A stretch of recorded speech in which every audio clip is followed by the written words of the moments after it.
Dear viewers, আসসালামু আলাইকুম। দেশ ও দেশের বাইরে থেকে যারা আমাদের সম্পূর্ণ ভিডিওটি দেখেন তাদেরকে আন্তরিক শুভেচ্ছা ও অভিনন্দন। আপনাদের কাছে ছোট্ট একটি রিকোয়েস্ট, কেউ ভিডিওটি কেটে কেটে দেখবেন না, তাহলে মাছ সম্পর্কে কিছু বুঝতে পারবেন না। পুকুরে কিভাবে মাছ চাষ করবেন, হাইব্রিড মাগুর মাছ পুকুরে কিভাবে চাষ করে অল্প দিনের ভিতরে লাভবান হবেন, এই বিষয়ে কিছু গুরুত্বপূর্ণ আলোচনা করব। আপনারা এই সম্পূর্ণ ভিডিওটি লক্ষ্য করে দেখবেন, কেউ কেটে কেটে দেখবেন না, তাহলে ভিডিও টপিক সম্পর্কে বুঝতে পারবেন না। অবশ্যই সম্পূর্ণ ফুল ভিডিওটি দেখলে এই মাছ কীভাবে পুকুরে চাষ করতে হবে তা আমরা এই ভিডিওর মাধ্যমে তুলে ধরব। এই হাইব্রিড মাগুর মাছটি কতদিনের ভিতরে বাজারজাত করতে পারবেন তা বিস্তারিত আলোচনা করব এই ভিডিওর সম্পর্কে। আপনারা সম্পূর্ণ ভিডিওটি লক্ষ্য করে দেখেন। ভিউয়ার্স, এই অরিজিনাল হাইব্রিড মাগুর মাছের পোনা এটি দেখতেই পাচ্ছেন স্ক্রিনে। এটি চকলেট কালার হাইব্রিড মাগুর মাছের পোনা।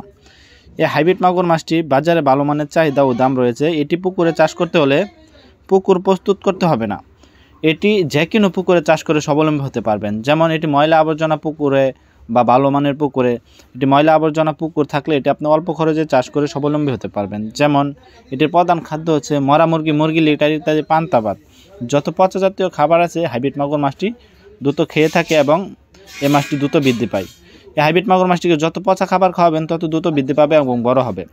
এই হাইব্রিড মাগুর মাছটি যে কোনো পুকুরে চাষ করতে পারবেন এবং যে কোনো নতুন চাষি ও পুরাতন চাষি এই মাছ চাষ করে স্বাবলম্বী হতে পারবেন অল্প সময়ের ভিতরে।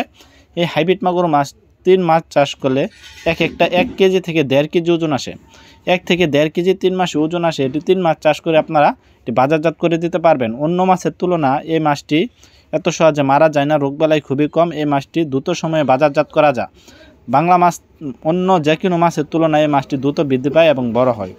তা ভিউয়ার্স, এই হাইব্রিড মাগুর মাছটি চাষ করে যে কোনো চাষিরা অল্প সময়ের ভিতরে চাষ করে লাভবান হতে পারবেন।